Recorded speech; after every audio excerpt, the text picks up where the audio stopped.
गुरु प्यारे गुरु सवारे खालसा जीओ सत्संगी जनों, आओ जिथों तक आवाज़ पहुँचती है गुर चरणों के मन ਅਤੇ ਬੇਨਤੀ करके ਇਕਾਗਰ ਹੁੰਦਿਆਂ ਹੋਇਆਂ ਰਸਨਾ ਦੇ ਦੁਆਰਾ ਸ਼ਬਦ ਗੁਰੂ ਨਾਲ ਸਾਂਝ ਪਾਉਂਦਿਆਂ ਗੁਰਬਾਣੀ ਵਿਖਿਆਨ ਦੇ ਇਸ ਸਮੇਂ ਨੂੰ ਸੰਭਾਲਦਿਆਂ ਹੋਇਆਂ ਇੱਕੋ ਆਵਾਜ਼ ਦੇ ਵਿੱਚ ਬੋਲੀਏ ਜੀ ਸਤਨਾਮ ਸ੍ਰੀ ਸਤਨਾਮ ਸ੍ਰੀ ਵਾਹਿਗੁਰੂ ਜੀ ਕਾ ਖਾਲਸਾ ਵਾਹਿਗੁਰੂ ਜੀ ਕੀ ਫਤਿਹ। ਅੱਜ ਦਾ ਇਹ ਪਾਵਨ ਫਰਮਾਨ ਭਗਤ ਸ਼੍ਰੋਮਣੀ ਭਗਤ ਕਬੀਰ ਸਾਹਿਬ ਮਹਾਰਾਜ ਦੀ ਬਖਸ਼ਿਸ਼ ਹੈ। ਅੱਜ ਦੇ ਇਸ ਪਾਵਨ ਫਰਮਾਨ ਦੇ ਵਿੱਚ ਧੰਨ ਗੁਰੂ ਨਾਨਕ ਸਾਹਿਬ ਪਾਤਸ਼ਾਹ ਦੇ ਪਾਵਨ ਬਚਨਾਂ ਦੀ ਪ੍ਰੋੜਤਾ ਇਹਨਾਂ ਸ਼ਬਦਾਂ ਦੁਆਰਾ ਹੋ ਗਈ ਲੱਗਦੀ ਹੈ, ਜਿਸ ਵਿੱਚ ਸਾਹਿਬ ਪਾਤਸ਼ਾਹ ਜਪਜੀ ਸਾਹਿਬ ਦੇ ਪਾਵਨ ਸਰਲ ਉਪਦੇਸ਼ ਦੇ ਵਿੱਚ ਕਹਿੰਦੇ ਨੇ, ਜੋਰ ਨ ਜੀਵਨ ਮਰ ਨਹਿ ਜੋਰ, ਜੋਰ ਨ ਰਾਜਮਾਲ ਮਨਸੋਰ, ਜੋਰ ਨ ਸੁਰਤੀ ਗਿਆਨ ਵਿਚਾਰ, ਜੋਰ ਨ ਜੁਗਤੀ ਛੁਟੈ ਸੰਸਾਰ, ਜਿਸ ਹੱਥ ਜੋਰ ਕਰ ਵੇਖੈ ਸੋਏ, ਨਾਨਕ ਉੱਤਮ ਰੀਚ ਨ ਕੋਏ। ਤਾਂ ਅੱਜ ਦੇ ਇਸ ਪਾਵਨ ਸ਼ਬਦ ਵਿੱਚ ਬੜੇ ਸੁਖੈਣ ਸ਼ਬਦ ਨੇ ਕਿ ਕਬੀਰ ਪ੍ਰਭਾਤੇ ਤਾਰੇ ਖਿਸੈ, ਤਿਉਂ ਇਹ ਖਿਸੈ ਸਰੀਰ, ਇਹ ਦੋਏ ਅੱਖਰ ਨਾ ਖਿਸੈ, ਜੋ ਗਏ ਰਹਿਓ ਕਬੀਰ। ਇੱਥੇ ਦੋ ਚੀਜ਼ਾਂ ਦਾ ਜ਼ਿਕਰ ਕੀਤਾ ਹੈ। ਇੱਕ ਤਾਂ ਕਿਸੇ ਵਸਤੂ ਦਾ ਆਪਣੇ ਆਪ ਚਲੇ ਜਾਣਾ, ਤੇ ਇੱਕ ਕੋਈ ਐਸੀ ਵਸਤੂ ਜਿਹਨੂੰ ਮਨੁੱਖ ਪਕੜ ਸਕੇ। ਇਸ ਸੰਸਾਰ ਦੇ ਉੱਤੇ ਕੋਈ ਵੀ ਐਸੀ ਵਸਤੂ ਨਹੀਂ ਹੈ ਜਿਹੜੀ ਬੰਦੇ ਦੀ ਪਕੜ ਵਿੱਚ ਆ ਸਕੇ। ਭਾਵਾਂ ਬੰਦਾ ਇਹ ਪਿਛਲੇ ਹੀ ਸ਼ਬਦ ਦੀ ਜਿਹੜੀ ਹੈਗੀ ਹੈ ਪੂਰੀ ਦੀ ਪੂਰੀ ਚੱਲਦੀ ਹੋਈ ਲੜੀ ਨੂੰ ਹੀ ਅੱਗੇ ਤੋਰਦੇ ਨੇ ਭਗਤ ਕਬੀਰ ਸਾਹਿਬ ਇਸ ਸ਼ਬਦ ਦੇ ਦੁਆਰਾ। ਮਨੁੱਖ ਭਾਵਾਂ ਇਹ ਦਾਅਵਾ ਕਰਦਾ ਹੈ ਕਿ ਇਹ ਮੇਰਾ ਹੈ। ਮਨੁੱਖ ਭਾਵਾਂ ਮਨੁੱਖ ਨੇ ਕੁਝ ਸਮੇਂ ਵਾਸਤੇ ਥੋੜ੍ਹੇ ਚਿਰੇ ਕੁਝ ਕਾਗਜ਼ ਬਣਾ ਲਏ ਨੇ ਕਿ ਇਹ ਵਸਤੂ ਦੇ ਉੱਤੇ ਮੇਰਾ ਅਧਿਕਾਰ ਹੈ, ਸਥਾਪਿਤ ਕਰਦਾ ਹੈ ਅਧਿਕਾਰ। ਪਰ ਬੰਦੇ ਦਾ ਅਧਿਕਾਰ ਕਿਸੇ ਵੀ ਵਸਤੂ ਦੇ ਉੱਤੇ ਚਿਰ ਜੀਵ ਨਹੀਂ ਹੈ, ਅੰਤਾ ਨਹੀਂ ਹੈ। ਹਰ ਇੱਕ ਚੀਜ਼ ਦਾ ਕਿਤੇ ਨਾ ਕਿਤੇ ਜਾ ਕੇ ਸਮਾਪਨ ਹੈ। ਈਵਨ ਇੱਥੋਂ ਤੱਕ ਹੈ ਜਿਸ ਸਰੀਰ ਦੇ ਦੁਆਰਾ ਇਹ ਅਧਿਕਾਰ ਸਥਾਪਿਤ ਕੀਤਾ ਜਾਂਦਾ ਹੈ, ਉਸ ਸਰੀਰ ਨੂੰ ਵੀ ਮਨੁੱਖ ਬਹੁਤਾ ਚਿਰ ਪਕੜ ਕੇ ਨਹੀਂ ਰੱਖ ਸਕਦਾ। ਇੱਕ ਵਾਰਤਾ ਦਸਮ ਪਾਤਸ਼ਾਹ ਨੇ ਦਸਮ ਗ੍ਰੰਥ ਦੀ ਬਾਣੀ ਦੇ ਵਿੱਚ ਵੀ ਅੰਕਿਤ ਕੀਤੀ ਹੈ। ਉਸ ਵਾਰਤਾ ਦੇ ਵਿੱਚ ਸਿਕੰਦਰ ਦਾ ਜ਼ਿਕਰ ਕੀਤਾ ਉਹਨਾਂ ਨੇ। ਛੋਟੀ ਜਿਹੀ ਟੂਕ ਮਾਤਰ ਵਾਰਤਾ ਹੈ, ਗੱਲ ਦੀ ਸਮਝ ਆ ਸਕੇ, ਇਸ ਕਰਕੇ ਕੇਵਲ ਇੱਕ ਮੈਸਟੀਕਲ ਇੱਕ ਰਹੱਸਮਈ ਕਹਾਣੀ ਦੇ ਨਾਲ ਆਗਾਜ਼ ਕੀਤਾ ਇਸ ਵਾਰਤਾ ਦਾ। ਇੱਕ ਕਵੀ ਹੋਇਆ ਹੈ ਬਹੁਤ ਵੱਡਾ ਪੰਜਾਬ ਦੀ ਧਰਤੀ ਦਾ, ਵਜੀਦ ਨੇ ਵੀ ਇਸ ਵਾਰਤਾ ਨੂੰ ਅੰਕਿਤ ਕੀਤਾ ਹੈ। ਕਵੀ ਵਜੀਦ ਨੇ ਜਿਹੜੀ ਵਾਰਤਾ ਅੰਕਿਤ ਕੀਤੀ, ਕਲਗੀਧਰ ਪਾਤਸ਼ਾਹ ਨੇ ਦਸਮ ਗ੍ਰੰਥ ਦੇ ਵਿੱਚ ਵੀ ਇਸ ਵਾਰਤਾ ਦਾ ਜ਼ਿਕਰ ਕੀਤਾ। ਸਿਕੰਦਰ ਦੀ ਗੱਲ ਕੀਤੀ ਉਹਨਾਂ ਨੇ, ਦੁਨੀਆ ਨੂੰ ਜਿੱਤਣ ਵਾਲਾ ਮਹਾਨ ਜੇਤੂ, ਮਹਾਨ ਆਗੂ, ਜਿਹਦੀਆਂ ਬਹੁਤ ਯਾਦਾਂ ਇਸ ਕਾਇਨਾਤ ਦੇ ਉੱਤੇ ਸਥਾਪਿਤ ਨੇ। ਅੱਜ ਵੀ ਮਕਦੂਨੀਆ ਦੇ ਵਿੱਚ, ਫਿਲਿਪ ਦੇ ਵਿੱਚ ਜਿਹੜਾ ਹੈਗਾ, ਗ੍ਰੀਕ ਦੇ ਵਿੱਚ ਉਹਨੂੰ ਯਾਦ ਕੀਤਾ ਜਾਂਦਾ। ਯੂਨਾਨ ਦਾ ਬਹੁਤ ਵੱਡਾ ਸ਼ਾਸਕ, ਜਿਹੜਾ ਅੱਜ ਤੋਂ ਲਗਭਗ 2326 ਸਾਲ ਪਹਿਲਾਂ ਇਸ ਧਰਤੀ 'ਤੇ ਆਇਆ। ਬਹੁਤ ਲੰਮਾ ਸਮਾਂ ਹੋ ਗਿਆ ਹੈ। ਉਸ ਤੋਂ ਬਾਅਦ ਇਸ ਧਰਤੀ ਦੇ ਉੱਤੇ ਫਿਰ ਦੂਸਰੇ ਜਿਹੜੇ ਹਮਲਾਵਰ ਨੇ ਉਹਨਾਂ ਨੇ ਵੀ ਆ ਕੇ ਆਪੋ ਆਪਣੇ ਪੈਰ ਜਮਾਏ। ਮੁਗਲਾਂ ਦੀ ਆਮਦ ਤਾਂ ਹਜ਼ਾਰਾਂ ਸਾਲ ਬਾਅਦ ਆਉਂਦੀ ਹੈ। ਤਾਂ ਸਿਕੰਦਰ ਦੇ ਜੀਵਨ ਦੀ ਘਟਨਾ ਇੱਕ ਦਰਜ ਕੀਤੀ, ਮੈਸਟੀਕਲ ਘਟਨਾ ਹੈ, ਰਹੱਸਮਈ। ਉਹ ਕਹਿੰਦੇ ਸਿਕੰਦਰ ਇਕੱਲੀ ਦੁਨੀਆ ਨੂੰ ਨਹੀਂ ਜਿੱਤਣਾ ਚਾਹੁੰਦਾ ਸੀ। ਵਜੀਦ ਖਾਨ ਲਿਖਦਾ ਹੈ, ਦਸਮ ਪਿਤਾ ਨੇ ਵੀ ਲਿਖਿਆ ਆਪਣੀ ਬਾਣੀ ਦੇ ਵਿੱਚ। ਉਹ ਕਹਿੰਦੇ ਇਕੱਲੀ ਦੁਨੀਆ ਨੂੰ ਨਹੀਂ ਜਿੱਤਣਾ ਚਾਹੁੰਦਾ ਸੀ, ਉਹ ਆਪਣੇ ਆਪ ਨੂੰ ਵੀ ਜਿੱਤਣਾ ਚਾਹੁੰਦਾ ਸੀ। ਉਹ ਇਹ ਚਾਹੁੰਦਾ ਸੀ ਕਿ ਮੈਂ ਇਸ ਦੁਨੀਆ ਨੂੰ ਜਿੱਤ ਕੇ ਇਹਦੇ 'ਤੇ ਚਿਰੰਜੀਵ ਲੰਮਾ ਸਮਾਂ ਸਦੀਵ ਕਾਲ ਰਾਜ ਕਰਾਂ। ਇਸ ਕਰਕੇ ਉਹਨੇ ਅੰਮ੍ਰਿਤ ਦੀ ਖੋਜ ਸ਼ੁਰੂ ਕੀਤੀ ਕਿ ਮੈਂ ਇਸ ਤਰ੍ਹਾਂ ਦੀ ਕੋਈ ਚੀਜ਼, ਕੋਈ ਇਸ ਤਰ੍ਹਾਂ ਦਾ ਪਦਾਰਥ ਕੋਈ ਮੇਰੇ ਕੋਲ ਹੋਵੇ ਜਿਹੜਾ ਕਦੇ ਵੀ ਮੇਰੇ ਹੱਥੋਂ ਨਾ ਜਾਵੇ, ਜੀਵਨ ਮੇਰੇ ਹੱਥ ਵਿੱਚ ਰਵੇ, ਇਹ ਸਰੀਰ ਕਦੇ ਨਾ ਖਿਸਕ ਸਕੇ, ਮੇਰਾ ਜੀਵਨ ਘੱਟੋ ਘੱਟ ਮੈਂ ਜਿਉਂਦਾ ਰਹਾਂ, ਜਿਉਂਦਾ ਰਹਾਂਗਾ ਕਿ ਤੇ ਰਾਜ ਕਰਾਂਗਾ, ਜੇ ਜੀਵਨ ਹੀ ਨਹੀਂ ਤਾਂ ਫਿਰ ਰਾਜ ਦਾ ਕੀ ਮਤਲਬ। ਤਾਂ ਉਸਨੇ ਇੱਕ ਜਿਹੜਾ ਹੈਗਾ ਇਹਦੀ ਖੋਜ ਸ਼ੁਰੂ ਕੀਤੀ। ਇੱਕ ਵਿਦਵਾਨ ਹੋਰ ਹੋਇਆ ਹੈਗਾ, ਮੇਰੇ ਘਟਨਾ ਚੇਤੇ ਆ ਗਈ, ਕਿਤਾਬ ਮੈਂ ਪੜ੍ਹੀ ਸੀ ਇੱਕ ਓਂਕਾਰ ਸਤਨਾਮ, ਪੜ੍ਹਨ ਦਾ ਕਿਤੇ ਵਕਤ ਮਿਲਿਆ ਸੀ, ਕਾਫੀ ਵੱਡੀ ਕਿਤਾਬ ਹੈ, ਆਚਾਰੀਆ ਰਜਨੀਸ਼ ਓਸ਼ੋ ਦੀ ਲਿਖਤ ਹੈ। ਗੁਰੂ ਨਾਨਕ ਸਾਹਿਬ ਪਾਤਸ਼ਾਹ ਦੀ ਪਾਵਨ ਪ੍ਰਥਮ ਬਾਣੀ ਜਪਜੀ ਸਾਹਿਬ ਦਾ ਸਾਰਾਂਸ਼ ਹੈ। ਬੜੇ ਗੰਭੀਰ ਢੰਗ ਦੇ ਨਾਲ ਵਿਆਖਿਆ ਕੀਤੀ ਉਸ ਵਿਦਵਾਨ ਨੇ। ਜਪਜੀ ਸਾਹਿਬ ਦੇ ਆਪ ਜੀ ਨੂੰ ਪਤਾ ਹੋਵੇ 80 ਭਾਸ਼ਾ ਦੇ ਵਿੱਚ ਟੀਕੇ ਹੋ ਚੁੱਕੇ ਨੇ, ਅਲੱਗ-ਅਲੱਗ ਵਿਦਵਾਨਾਂ ਨੇ ਟੀਕੇ ਕੀਤੇ ਨੇ। 3000 ਤੋਂ ਵੀ ਵੱਧ ਤਰ੍ਹਾਂ ਦੇ ਟੀਕੇ ਜਪਜੀ ਸਾਹਿਬ ਦੇ ਮਿਲਦੇ ਨੇ ਇਸ ਧਰਤੀ 'ਤੇ, ਜਿਨ੍ਹਾਂ ਦੇ ਵਿੱਚੋਂ ਹੋਰ ਮੱਤਾਂ ਦੇ ਵਿਦਵਾਨਾਂ ਨੇ ਉਰਦੂ ਦੇ ਵਿੱਚ ਬਹੁਤ ਟੀਕੇ ਹੋਏ ਨੇ ਜਪਜੀ ਸਾਹਿਬ ਦੇ, ਸੰਸਕ੍ਰਿਤ ਵਿੱਚ ਵੀ ਟੀਕੇ ਹੋਏ ਨੇ ਜਪਜੀ ਸਾਹਿਬ ਦੇ ਟੀਕੇ, ਅਰਬੀ ਫਾਰਸੀ ਵਿੱਚ ਵੀ, ਫਰੈਂਚ ਵਿੱਚ ਵੀ। ਪਿਛਲੇ ਦਿਨਾਂ ਦੇ ਵਿੱਚ ਮੈਂ ਇੱਕ ਟੀਕਾ ਜਿਹੜਾ ਹੈਗਾ ਦੇਖਿਆ ਸੀ। ਚਲੋ ਆਪਾਂ ਨੂੰ ਉਸ ਭਾਸ਼ਾ ਬਾਰੇ ਗਿਆਨ ਨਹੀਂ, ਪਰ ਜਪਜੀ ਸਾਹਿਬ ਦਾ ਸਟੀਕ ਫਰੈਂਚ ਵਿੱਚ ਵੀ, ਫਰੈਂਚ ਵਿੱਚ ਤਾਂ ਈਵਨ ਗੁਰੂ ਗ੍ਰੰਥ ਸਾਹਿਬ ਦਾ ਵੀ ਟੀਕਾ ਕਰ ਚੁੱਕੇ ਨੇ। ਇਟਾਲੀਅਨ ਭਾਸ਼ਾ ਦੇ ਵਿੱਚ ਵੀ ਟੀਕਾ ਹੋ ਚੁੱਕਿਆ ਗੁਰੂ ਗ੍ਰੰਥ ਸਾਹਿਬ ਦਾ। ਅੰਗਰੇਜ਼ੀ ਵਿੱਚ ਤਾਂ ਸਟੀਕ ਸਾਨੂੰ ਲਗਭਗ ਹੀ ਮਿਲ ਜਾਂਦੇ ਨੇ। ਅਰਬੀ ਫਾਰਸੀ ਵਿੱਚ, ਅਰਬੀ ਦੇ ਵਿੱਚ ਬਾਬਾ ਦੀਪ ਸਿੰਘ ਨੇ ਗੁਰੂ ਗ੍ਰੰਥ ਸਾਹਿਬ ਦੇ ਉਲੱਥੇ ਕੀਤੇ ਸੀਗੇ ਉਹਨਾਂ ਦਿਨਾਂ ਵਿੱਚ। ਗੁਰੂ ਗ੍ਰੰਥ ਸਾਹਿਬ ਦਾ ਸਰੂਪ ਅਰਬੀ ਅਤੇ ਉਰਦੂ ਵਿੱਚ ਲਿਖੇ ਗਏ ਨੇ ਕਿਸੇ ਸਮੇਂ। ਚਲੋ ਇਹ ਇੱਕ ਵੱਖਰਾ ਵਿਸ਼ਾ ਹੈ। ਤਾਂ ਇਹ ਓਸ਼ੋ ਨੇ ਵੀ ਜਪਜੀ ਸਾਹਿਬ ਦਾ ਟੀਕਾ ਕੀਤਾ, ਹਿੰਦੀ ਭਾਸ਼ਾ ਵਿੱਚ ਟੀਕਾ ਕੀਤਾ ਸੀ, ਬਾਅਦ ਵਿੱਚ ਉਹਨੂੰ ਟਰਾਂਸਲੇਟ ਕਰਕੇ ਪੰਜਾਬੀ ਦੇ ਵਿੱਚ ਵੀ ਉਹਦਾ ਅਨੁਵਾਦ ਕੀਤਾ ਗਿਆ। 650 ਪੰਨੇ ਦਾ, 635-36 ਪੰਨਿਆਂ ਦਾ ਉਹ ਟੀਕਾ ਹੈ, ਬਹੁਤ ਵੱਡਾ ਸਟੀਕ ਹੈ। ਅਤੇ ਕੋਈ ਸਮਾਂ ਸੀਗਾ ਅੱਜ ਤੋਂ 10-15 ਸਾਲ ਪਹਿਲਾਂ, ਜਗਬਾਣੀ ਇੱਕ ਅਖਬਾਰ ਦੇ ਉੱਤੇ ਇੱਕ ਵਿਸ਼ੇਸ਼ ਅੰਕ ਛਪਦਾ ਹੁੰਦਾ ਸੀ ਜਿਹਦੇ ਵਿੱਚ ਓਸ਼ੋ ਦਾ ਟੀਕਾ ਜਿਹੜਾ ਹੈਗਾ ਹਰ ਰੋਜ਼ ਉਹ ਇੱਕ ਕਾਲਮ ਛਪਦੇ ਸੀ, ਅਤੇ ਉਹ ਲੜੀਵਾਰ ਜਿਹੜਾ ਕੰਟੀਨਿਊ ਚੱਲਦਾ ਸੀ, ਉਹ ਸੀਰੀਜ਼ ਸੀ। ਉਹਨਾਂ ਨੇ ਕੰਪਲੀਟਲੀ ਪੂਰੇ ਦਾ ਪੂਰਾ ਟੀਕਾ ਛਾਪਿਆ ਸੀ। ਉਸ ਤੋਂ ਬਾਅਦ ਸਵਾਮੀ ਬੁੱਧਗਿਰ ਜੀ, ਉਹਨਾਂ ਦਾ ਇੱਕ ਟੀਕਾ ਛਪਦਾ ਜਪਜੀ ਸਾਹਿਬ ਦਾ, ਹੁਣ ਵੀ ਛਪਦਾ, ਸ਼ਾਇਦ ਇੱਕ ਵਿਸ਼ੇਸ਼ ਐਤਵਾਰ ਵਾਲੇ ਦਿਨ ਛਪਦਾ ਹੈਗਾ। ਸਪੋਕਸਮੈਨ ਇੱਕ ਅਖਬਾਰ ਹੈ, ਉਹਦੇ ਵਿੱਚ ਇੱਕ ਸਟੀਕ ਛਪਦਾ ਹੈ ਜਪਜੀ ਸਾਹਿਬ ਦਾ।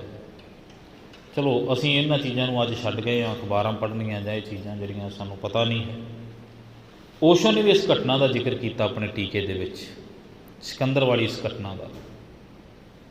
ਜਦੋਂ ਉਹਨੇ ਅਰਥ ਕੀਤੇ ਜੋਰ ਨ ਜੀਵਨ ਮਰਨ ਨ ਜੋਰ, ਇਸੇ ਸ਼ਬਦ ਦੇ ਅਰਥ ਕਰਦਿਆਂ ਉਹਨੇ ਇਸ ਰਹੱਸਮਈ ਕਹਾਣੀ ਨੂੰ ਵੀ ਵਿੱਚ ਅੰਕਿਤ ਕੀਤਾ, ਕਿਉਂਕਿ ਓਸ਼ੋ ਦੀ ਇੱਕ ਖਾਸੀਅਤ ਸੀ, ਉਹ ਰਹੱਸਮਈ ਗੱਲਾਂ, ਰਹੱਸਮਈ ਕਹਾਣੀਆਂ ਆਪਣੀਆਂ ਕਿਤਾਬਾਂ ਵਿੱਚ ਛਾਪਦਾ ਸੀ। ਉਹਦੇ ਨਾਮ ਦੇ ਉੱਤੇ ਅੱਜ 650 ਕਿਤਾਬ ਛਪ ਚੁੱਕੀ ਹੈ ਅੱਜ ਤੱਕ। ਜਿਹੜੇ ਉਹਨੇ ਲੈਕਚਰ ਦਿੱਤੇ ਸੀ, ਉਹਨਾਂ ਲੈਕਚਰਾਂ ਨੂੰ ਟੇਪ ਕਰਕੇ ਉਹਨਾਂ ਨੂੰ ਫਿਰ ਲਿਖਤਾਂ ਦਿੱਤੀਆਂ ਗਈਆਂ ਨੇ। 650 ਕਿਤਾਬ, ਆਪਣੇ ਸਮੇਂ ਦਾ ਬਹੁਤ ਵੱਡਾ ਵਕਤਾ ਸੀ।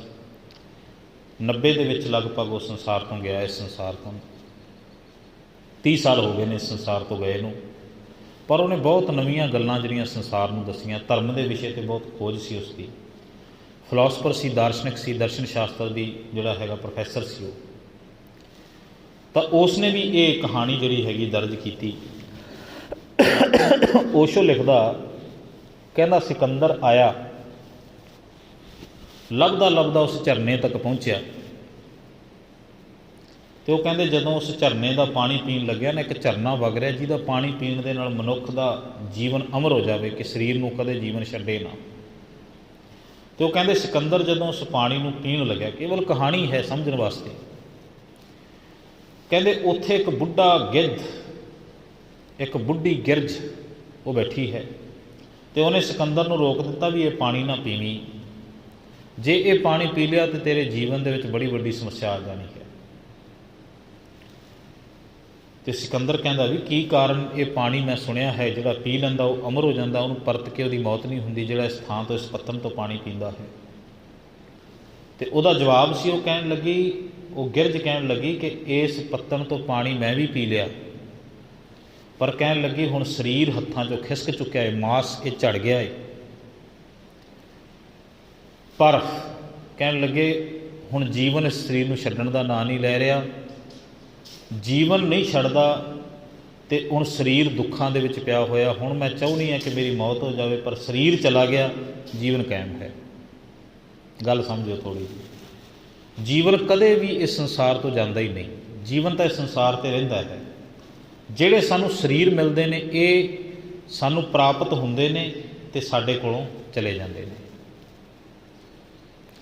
ਕਿਤੇ ਸਾਨੂੰ ਗੁਰੂ ਗ੍ਰੰਥ ਸਾਹਿਬ ਦੀ ਬਾਣੀ ਨੂੰ ਪੜ੍ਹੋ, ਸਤਿਗੁਰੂ ਕਹਿੰਦੇ ਨੇ ਕਿਤੇ ਰੁੱਖਾਂ ਦੇ ਸਰੀਰ ਮਿਲੇ ਨੇ ਇਸ ਜੀਵਨ ਨੂੰ, ਜਿਹਨੂੰ ਅਸੀਂ ਜੀਵਨ ਕਹਿੰਦੇ ਹਾਂ।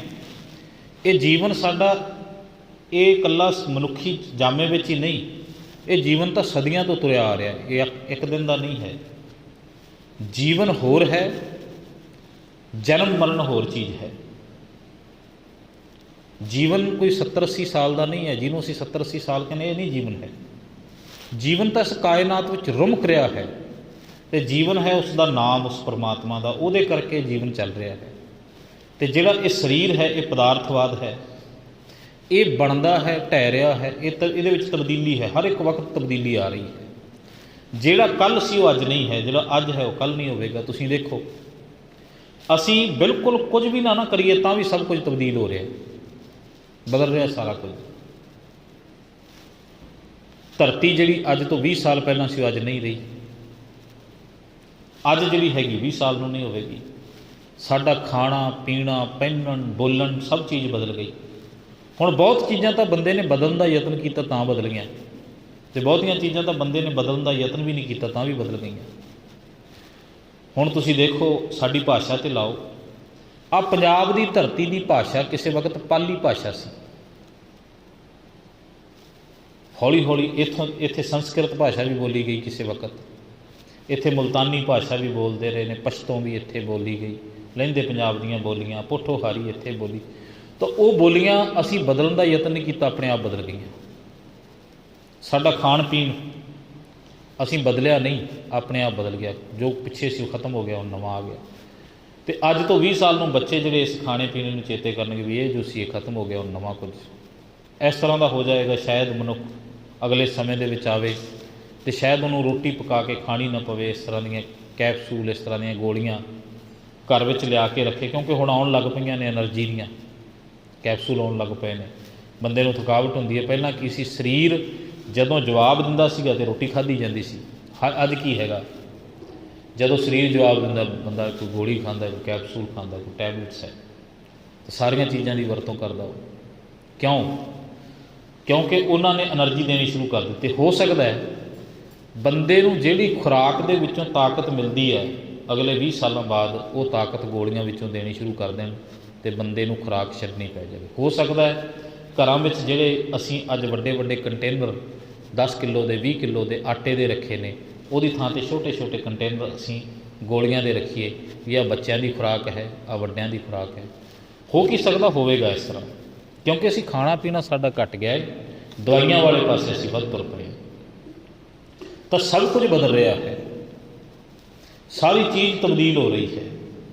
ਪਹਿਲਾਂ ਅਸੀਂ ਕਿਸੇ ਬੋਹੜ ਦੀ ਛਾਂ ਦੇ ਥੱਲੇ, ਕਿਸੇ ਪਿੱਪਲ ਦੀ ਛਾਂ ਦੇ ਥੱਲੇ ਇੱਕ ਚੌਂਕ, ਇੱਕ ਥੜੇ ਵਿੱਚ ਬੈਠਣਾ ਪਸੰਦ ਕਰਦੇ ਸੀਗੇ। ਬੈਠਦੇ ਸੀ ਉੱਥੇ ਬਜ਼ੁਰਗ ਸਾਡੇ, ਸਾਰੇ ਪਿੰਡ ਦੀਆਂ ਗੱਲਾਂ। ਮੈਂ ਪਿਛਲੇ ਸਮਿਆਂ ਦੇ ਵਿੱਚ ਇੱਕ ਨਾਵਲ ਦਾ ਜ਼ਿਕਰ ਵੀ ਕੀਤਾ ਸੀਗਾ, ਕਿਸੇ ਕੋਲ ਸਮਾਂ ਹੋਵੇ ਤਾਂ ਜ਼ਰੂਰ ਪੜ੍ਹਿਓ, ਮੇਰਾ ਪਿੰਡ, ਗਿਆਨੀ ਗੁਰਦਿੱਤ ਸਿੰਘ ਦਾ। ਬੜਾ ਵੱਡਾ ਸਾਡਾ ਇਤਿਹਾਸਿਕ ਸੋਮਾ ਹੈ, ਬੜੇ ਵੱਡੇ ਵੱਡੇ ਵਿਦਵਾਨਾਂ ਨੇ, ਇੱਥੋਂ ਤੱਕ ਕਿ ਲਾਰਡ ਮਾਊਂਟਬੈਟਨ ਨੇ ਵੀ ਇਸ ਨਾਵਲ ਦੀ ਤਾਰੀਫ ਕੀਤੀ। ਉਸ ਵਕਤ ਦਾ ਹਿੰਦੁਸਤਾਨ ਦਾ ਵਾਇਸਰਾਏ, ਉਹਨੂੰ ਵੀ ਇਹ ਨਾਵਲ ਪੜ੍ਹਨ ਵਾਸਤੇ ਦਿੱਤਾ ਗਿਆ, ਅਤੇ ਉਹ ਕਹਿੰਦਾ ਵੀ ਇਹ ਨਾਵਲ ਜਿਹੜਾ ਹੈਗਾ ਪੰਜਾਬ ਦੇ ਸੱਭਿਆਚਾਰ ਦੀ ਬੜੀ ਤਰਜਮਾਨੀ ਕਰਦਾ ਹੈ। ਅਤੇ ਇਸ ਨਾਵਲ ਦੇ ਬਾਰੇ ਡਾਕਟਰ ਮਹਿੰਦਰ ਸਿੰਘ ਰੰਧਾਵਾ ਨੇ ਬਹੁਤ ਜਿਹੜਾ ਇਸ ਨਾਵਲ ਦਾ ਪ੍ਰਚਾਰ ਕੀਤਾ। ਚਲੋ ਇਹ ਇੱਕ ਵੱਖਰਾ ਵਿਸ਼ਾ ਹੈ। ਉਸ ਨਾਵਲ ਦੇ ਵਿੱਚ ਉਹਨੇ ਲਿਖਿਆ, ਹਾੜ ਦੇ ਦੁਪਹਿਰੇ ਅਤੇ ਪੋਹ ਮਾਘ ਦੀਆਂ ਧੂਣੀਆਂ, ਦੋ ਚੀਜ਼ਾਂ ਦਾ ਜ਼ਿਕਰ ਕੀਤਾ। ਅਤੇ ਮੈਂ ਉਹ ਦੋਵੇਂ ਚੈਪਟਰ ਪੜ੍ਹਦਿਆਂ ਕਈ ਵਾਰ ਮਨ ਵਿੱਚ ਖਿਆਲ ਆਉਂਦਾ ਕਿ ਕਮਾਲ ਹੈ, ਨਾ ਉਹ ਹਾੜ ਦੇ ਦੁਪਹਿਰੇ ਰਹੇ, ਨਾ ਪੋਹ ਮਾਘ ਦੀਆਂ ਧੂਣੀਆਂ, ਖਤਮ ਹੋ ਗਈਆਂ। ਹਾੜ ਦੇ ਦੁਪਹਿਰੇ ਵਿੱਚ ਕੀ ਹੁੰਦਾ ਸੀਗਾ ਕਿ ਬਿਲਕੁਲ ਜਦੋਂ ਸੂਈ ਸਿਖਰ 'ਤੇ, ਬਿਲਕੁਲ ਸੂਰਜ 12 ਵਜੇ ਜਦੋਂ ਦੁਪਹਿਰ ਸ਼ੁਰੂ ਹੁੰਦਾ ਸੀ, ਸੂਰਜ ਉੱਪਰ ਆ ਜਾਂਦਾ ਸੀ, ਉਦੋਂ ਹਲ ਪੰਜਾਲੀਆਂ ਛੱਡ ਕੇ ਸਾਰੇ ਲੋਕ ਪਿੰਡ ਦੀ ਕਿਸੇ ਸੱਥ ਵਿੱਚ, ਕਿਸੇ ਚੌਂਕ ਵਿੱਚ ਇਕੱਠੇ ਹੁੰਦੇ ਸੀ। ਉਸ ਥਾਂ 'ਤੇ ਇਕੱਠੇ ਹੋ ਕੇ फिर सारे पिंड दियां मसलियां दी डिस्कशन हुंदी सी, गलबात हुंदी सी। जिहदे कोल कोई बाहर दी जानकारी हुंदी सी वो भी अपनी साझी करदा सीगा।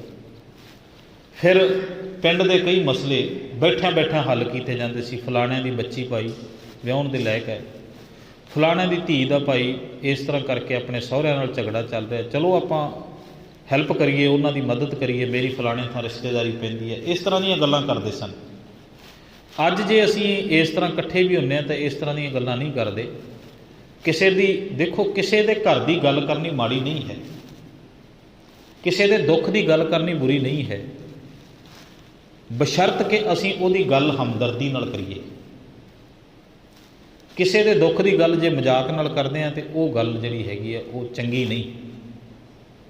कोई बंदा किसी का दुख साझा करदा पर होवे हमदर्दी तो दुख की गल करनी चंगी है।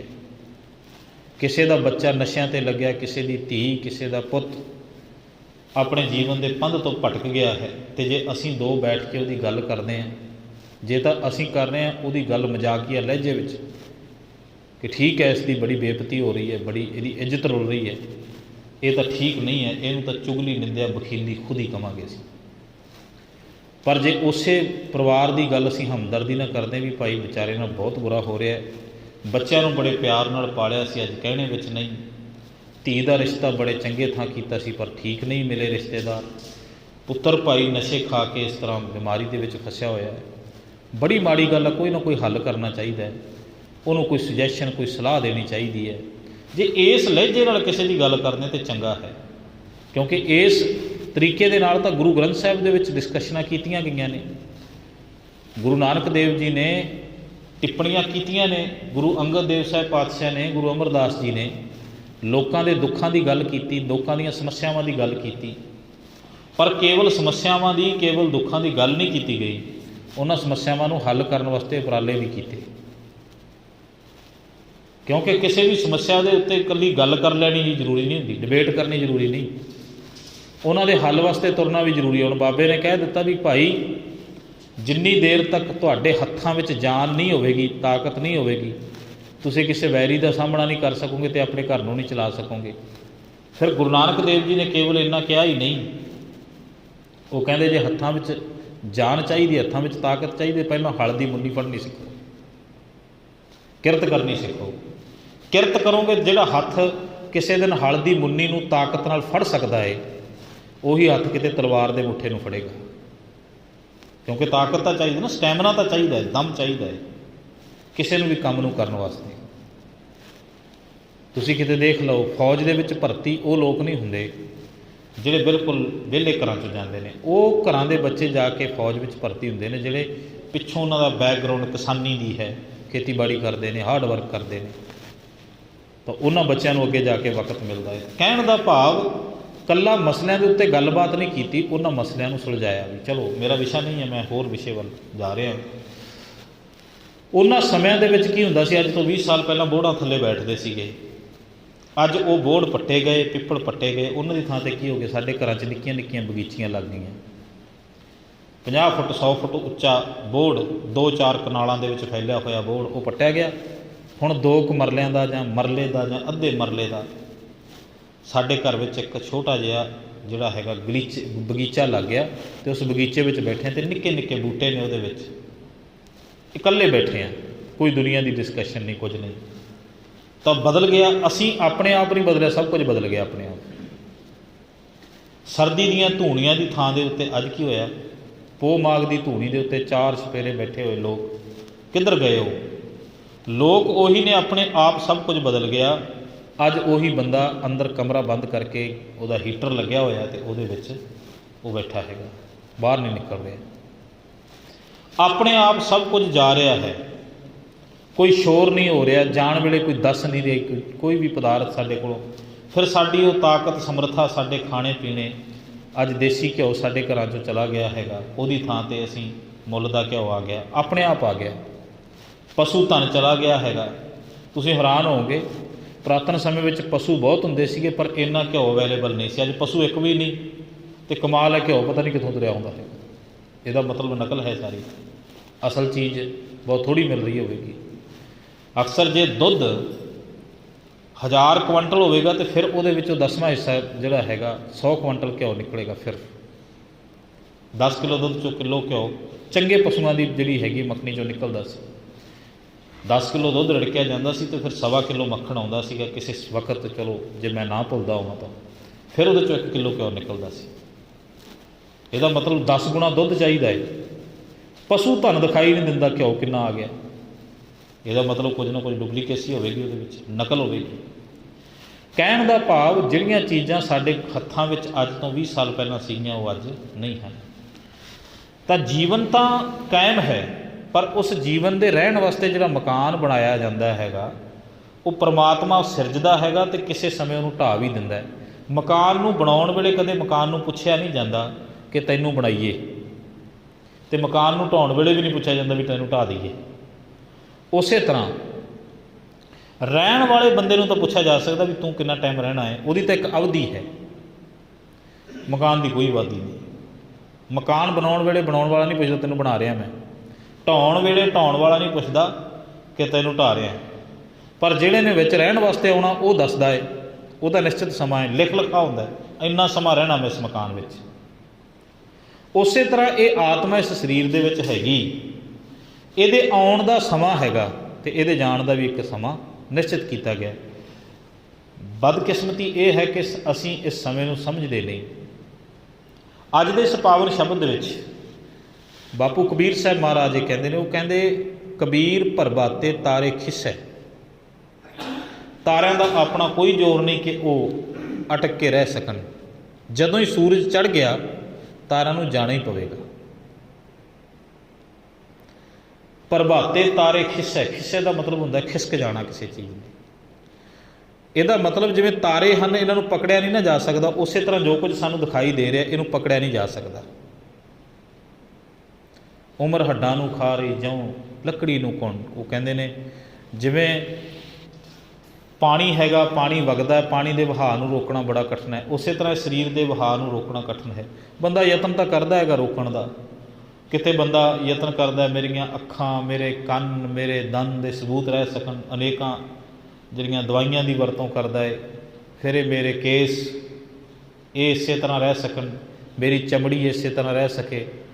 किन्ना कुछ बंदे ने इनू कायम रखने वास्ते बनाया हैगा, किन्ना कुछ थोड़ियां चीज़ां बनाईयां ने स्किन नू उस तरह रखने वास्ते कि नौजवान दिसां मैं, किन्नियां दवाइयां किन्नियां मैडिसन किन्नियां जिहड़ियां ने क्रीमां बना लईआं ने। हालांकि बंदे का नुकसान बहुत होया, अमरीका वर्गे मुल्कों में स्किन कैंसर की बीमारी आ कलियां क्रीमां ते ट्यूबां मलण नाल ही होई है। उन्हां मुल्कों में चमड़ी का कैंसर पैदा हो गया। बंदा चाहुंदा सी कि ये चमड़ी मेरी इस तरह रहे जो जी नौजवान उम्र दे विच सॉफ्ट, उस तरह सख्त जान, पर हौली हौली चमड़ी जिहड़ी उस शरीर नूं छड्डना शुरू कर दी। बंदा यतन करता छड्डे ना तो वह खिसक जाती हत्थां चों, वो हत्थां चों अपने आप खिसक जाती हैगी। गुरु साहब कहते हैं, वो कहते जिवें कोई रेते की कंध बना दे तो रेते की कंध जिवें जिवें सुकेगी ना हवा लगेगी तो हौली हौली रेत जी उड जानी। बाहरू भीत बनाई रचपच रहत नहीं दिन चार। वो कहते गिल्ली रेत की कंध बना ली तो जिमें जिमें वो स्वैल खत्म होती जाती ना, उवें उवें रेते की कंध जी हैगी वो खुरदी तुरी जाती, हवा ही खोर दी है उसनों। तो सच जानो शरीर तो रेते की कंध है, तेन खोरदा कौन हैगा? हवा। तुसीं कहोगे किस तरह हवा खोरदी है? जिन्ने साह असीं लै रहे हैं शरीर के रेते की कंध नूं खोर रहे हैं। जिवें रेत की कंध गिल्ली बन जाए ना तो गिल्ली कंध ਨੂੰ ਕੀ ਹੁੰਦਾ, गिल्ली कंध हौली हौली हवा के नाल सुकनी शुरू हो जाती है। जिन्ना चिर तक गिल्ली सी उन्ना टाइम तो वो स्वैल सी, वो सलाब सी, मॉइस्चर सी, वो रेता पिया सी। जिमें जिमें वो मॉइस्चराइजेशन जी हैगी वो जिमें जिमें डील क्रेज होंगी, जिमें जिमें घटती जाती, जिमें जिमें घटती जाती तो फिर की होंदा होगा, अखीर नूं वो कल्ला रेत का ढेर रह जाता, फिर हवा उन्होंने उड़ा के लै जाती। नामो निशान ही नहीं रहिंदा कि इत्थे रेते की कंध सी। कंध तो बहुत छोटी चीज़ है, रेते के बड़े बड़े बड़े टिब्बे भी इस संसार तो जिहड़े अलोप हो गए। तुहानूं पता है जिहड़े जिले दे विच तुसीं बैठे हो, ये जिला बरानी जिला सी, टिब्बियां दा जिला सी। कित्थे गई वो मिट्टी? खत्म हो गई सारी। मैं अज तो 10-20 साल पहला इस इलाके नूं, इस स्थान नूं देखदा रहा, क्योंकि कलगीधर पातशाह जदों इत्थे आए ने ਤੇ ਉਦੋਂ ਭਾਈ ਡੱਲ ਸਿੰਘ ਨਾਲ ਜਿਹੜੀ ਗੱਲਬਾਤ ਹੋਈ, ਕਲਗੀਧਰ ਪਾਤਸ਼ਾਹ ਨੇ ਕਿਹਾ ਸੀ ਕਿ ਭਾਈ ਡੱਲਾ ਆ ਦੇਖੋ ਇੱਥੇ ਅੰਬਾਂ ਦੇ ਬੜੇ ਸੋਹਣੇ ਦਰਖਤ ਨੇ, ਇੱਥੇ ਤਾਂ ਪਾਣੀ ਦੀਆਂ ਸ਼ਹਿਬੜਾਂ ਲੱਗੀਆਂ ਨੇ। ਤੇ ਭਾਈ ਡੱਲਾ ਜੀ ਕਹਿੰਦੇ ਕਿਉਂ ਸਤਿਗੁਰੂ ਜੀ, ਮਨ ਪਰਚਾਵੇ ਦੀ ਗੱਲ ਹੈਗੀ ਹੈ, ਮਜ਼ਾਕ ਕਰ ਰਹੇ ਹੋ, ਪਰ ਅਸਲ ਦੇ ਵਿੱਚ ਇਹ ਟਿੱਬਿਆਂ ਦੀ ਰੇਤ ਹੈ ਜਿਹਨੂੰ ਜਿਹੜੇ ਤੁਹਾਨੂੰ ਮਹਿਲ ਮਾੜੀਆਂ ਅੰਬਾਂ ਦੇ ਬਾਗ ਇਹ ਪਾਣੀ ਨਜ਼ਰ ਆ ਰਿਹਾ। ਉਹ ਕਹਿੰਦੇ ਅੰਬਾਂ ਦੇ ਬਾਗ ਨਹੀਂ, ਅੱਕ ਢੱਕ ਨੇ ਤੇ ਉਹਨਾਂ ਨੂੰ ਕੁਕੜੀਆਂ ਲੱਗੀਆਂ ਹੋਈਆਂ ਨੇ, ਕੁਝ ਵੀ ਨਹੀਂ। ਇਹਦਾ ਮਤਲਬ ਇਤਿਹਾਸਕ ਗਵਾਹੀ ਹੈ ਕਿ ਇਹ ਬਰਾਨੀ ਜ਼ਿਲ੍ਹਾ ਸੀ। ਕਾਰਨ ਹੈ ਇਹਦਾ ਇੱਕ, ਇਹ ਰਾਜਸਥਾਨ ਦੇ ਨਾਲ ਮਾਰੂਥਲ ਦੇ ਨਾਲ ਲੱਗਦਾ ਹੋਇਆ ਜ਼ਿਲ੍ਹਾ ਹੈ। ਇੱਥੋਂ ਇਲਾਕਾ ਅੱਗੇ ਮਾਰਵਾੜ ਦਾ ਸ਼ੁਰੂ ਹੋ ਜਾਂਦਾ ਹੈ। ਰਾਜਸਥਾਨ ਇੱਥੋਂ ਕੋਈ ਬਹੁਤੀ ਦੂਰ ਨਹੀਂ, ਕੇਵਲ 50 ਕਿਲੋਮੀਟਰ ਦੂਰੀ 'ਤੇ ਅਸੀਂ ਬੈਠੇ ਹਾਂ, ਅਤੇ ਮਾਰੂਥਲ ਦਾ ਇਲਾਕਾ ਸ਼ੁਰੂ ਹੋ ਜਾਂਦਾ ਇਸ ਤੋਂ ਅੱਗੇ। ਤਾਂ ਮਾਰੂਥਲ ਦੇ ਇਲਾਕੇ ਦੀ ਚੱਸ ਇਸ ਇਲਾਕੇ ਦੇ ਵਿੱਚ ਮਾਲਵੇ ਦੇ ਵਿੱਚ ਹੈ। ਉਹ ਤਾਂ ਕਲਗੀਧਰ ਪਾਤਸ਼ਾਹ ਦੀ ਬਖਸ਼ਿਸ਼ ਹੈ। ਦੂਜਾ 5 ਦਰਿਆਵਾਂ ਦੀ ਇਹ ਧਰਤੀ ਕਿ ਦਰਿਆਵਾਂ ਦਾ ਪਾਣੀ ਨਹਿਰਾਂ ਦੇ ਨਾਲ ਦੁਆਰਾ ਸਭ ਤੋਂ ਪਹਿਲਾਂ ਇੱਥੇ ਕਿਰਪਾ ਹੋਈ। ਫਿਰੋਜ਼ ਤੁਗਲਕ ਆਇਆ। ਫਿਰੋਜ਼ ਤੁਗਲਕ ਨੇ ਆਪਣੇ ਨਾਂ 'ਤੇ ਇੱਕ ਸ਼ਹਿਰ ਵਸਾਇਆ ਸੀ ਫਿਰੋਜ਼ਪੁਰ, 12ਵੀਂ ਸਦੀ ਦੇ ਵਿੱਚ। ਫਿਰੋਜ਼ ਤੁਗਲਕ ਨੇ ਨਹਿਰਾਂ ਕੱਢੀਆਂ ਸੀ ਸਭ ਤੋਂ ਪਹਿਲਾਂ ਇੱਥੇ। ਜਿਹੜੀ ਨਹਿਰਾਂ ਦੀ ਖੋਜ ਹੈ ਨਾ, ਇਹ ਨਹਿਰਾਂ ਸਭ ਤੋਂ ਪਹਿਲਾਂ ਫਿਰੋਜ਼ ਤੁਗਲਕ ਨੇ ਬਣਾਈਆਂ ਸੀ। ਅਤੇ ਫਿਰੋਜ਼ ਤੁਗਲਕ ਮਾਲਵੇ ਦੇ ਇਲਾਕੇ ਵਿੱਚ ਆ ਕੇ ਉਹਨੇ ਆਪਣੀ ਰਾਜਧਾਨੀ ਬਣਾਈ ਸੀ ਫਿਰੋਜ਼ਪੁਰ, ਇਸ ਇਲਾਕੇ ਦੀ। ਤਾਂ ਰਾਜਧਾਨੀ ਹੋਣ ਕਰਕੇ ਫਿਰ ਉਹਨੇ ਜਿਹੜਾ ਇਹ ਦਰਿਆਵਾਂ ਦੇ ਵਹਿਣਾਂ ਨੂੰ ਨਹਿਰਾਂ ਦੇ ਦੁਆਰਾ ਅੱਗੇ ਜਿਹੜਾ ਹੈਗਾ ਉਹਨੇ ਉਸ ਨੂੰ ਜਿਹੜਾ ਹੈਗਾ ਡਿਵੈਲਪ ਕੀਤਾ ਸੀਗਾ। ਉਹ ਨਹਿਰਾਂ ਫਿਰ ਬਾਅਦ ਵਿੱਚ ਉਹਨਾਂ ਵਹਿਣਾਂ ਵਿੱਚ ਹੀ ਬਾਅਦ ਵਿੱਚ ਪੱਕੀਆਂ ਹੋਈਆਂ ਨੇ। ਇਹ ਨਹਿਰਾਂ ਕੋਈ ਇਹ ਅੱਜ ਦੀਆਂ ਨਹੀਂ, ਇਹ 12ਵੀਂ ਸਦੀ ਵੇਲੇ ਦੀਆਂ ਵਗ ਰਹੀਆਂ ਨੇ। ਗੱਲ ਵੱਖਰੀ, ਅੰਗਰੇਜ਼ਾਂ ਨੇ ਆ ਕੇ ਉਹਨੂੰ ਪੱਕੇ ਪੈਰੀਂ ਜਿਹੜਾ ਪੱਕਾ ਕਰ ਦਿੱਤਾ, ਉਹ ਇੱਕ ਵੱਖਰਾ ਵਿਸ਼ਾ ਹੈਗਾ। ਡਰੇਨ ਸਿਸਟਮ ਨੂੰ ਉਹਨਾਂ ਨੇ ਜਿਹੜਾ ਹੈਗਾ ਅਪਗ੍ਰੇਡ ਕੀਤਾ। ਪਰ ਇਹ ਜਿਹੜੀ ਧਰਤੀ ਹੈ ਇਹ ਰੇਤੇ ਦੀ ਧਰਤੀ ਸੀ, ਪਰ ਰੇਤ ਕਿੱਧਰ ਗਿਆ? ਖਤਮ ਹੋ ਗਿਆ ਸਾਰਾ। ਕੱਲੀ ਧਰਤੀ ਦਾ ਰੇਤਾ ਨਹੀਂ, ਆ ਸਰੀਰ ਦੇ ਰੇਤੇ ਨੇ ਵੀ, ਇਸ ਮਿੱਟੀ ਨੇ ਵੀ ਇੱਕ ਦਿਨ ਖਤਮ ਹੋ ਜਾਣਾ ਹੈ, ਅਤੇ ਇਹਨੂੰ ਵੀ ਹਵਾ ਨੇ ਉਡਾ ਕੇ ਲੈ ਜਾਣਾ। ਜਿੰਨੇ ਸਾਹ ਅਸੀਂ ਲੈ ਰਹੇ ਹਾਂ ਉਹਨਾਂ ਸਾਡੀ ਆ ਰੇਤੇ ਦੀ ਕੰਧ ਨੂੰ ਸਾਡੇ ਸਾਹ ਹੀ ਉਡਾ ਰਹੇ ਨੇ। ਇਹਦਾ ਮਤਲਬ ਜੀਵਨ ਸਾਡੇ ਸਵਾਸ ਨੇ, ਆਹ ਰੇਤੇ ਦੀ ਕੰਧ ਨੇ ਇੱਕ ਦਿਨ ਖਿਸਕ ਜਾਣਾ ਹੈ। ਰੇਤਾ ਮੁੱਠੀ ਵਿੱਚ ਵੀ ਨਹੀਂ ਟਿਕਦਾ ਹੁੰਦਾ।